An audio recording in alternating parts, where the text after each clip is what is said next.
Quand on commence la fabrication du ballon d'or, on reçoit à l'atelier donc ces demi-sphères avec le petit système pour fixer le ballon d'or à la pyrite. C'est une roche qui se forme et qui a déjà naturellement une fabrication de cubes. On va une des deux venir l'ajourer et la repercer, c'est-à-dire qu'on va faire un petit trou donc entièrement à la main à la sciare percée. Les deux demi-sphères sont ajustées, soudées. Donc là, on va utiliser un chalumeau de forge. On va venir mettre un flux, on appelle ça du flux. Ça va nous permettre d'aider à ce que la soudure coule bien là où on veut. On va monter en température au chalumeau l'ensemble et on va venir apposer une soudure à l'argent pour pouvoir braser ces deux pièces. Bon, on fait tout le tour de la sphère et là on va venir fixer comme ça ces deux éléments. Tout ça va créer des phénomènes un petit peu de roche.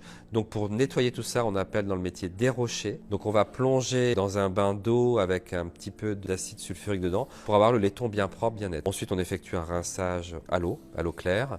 Et on sèche la pièce et ensuite on peut la limer, continuer de la travailler, de manière à avoir quelque chose de très propre. Ensuite, la pièce est confiée à un ciseleur. Il va comme ça tracer toutes les coutures du ballon. Elle est confiée ensuite à un doreur qui va recouvrir l'ensemble du ballon avec de l'or fin dessus. Et ensuite, on va faire visser à l'intérieur le système de fixation.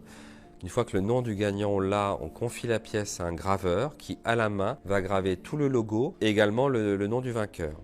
C'est vraiment une fabrication artisanale et en plein cœur de Paris.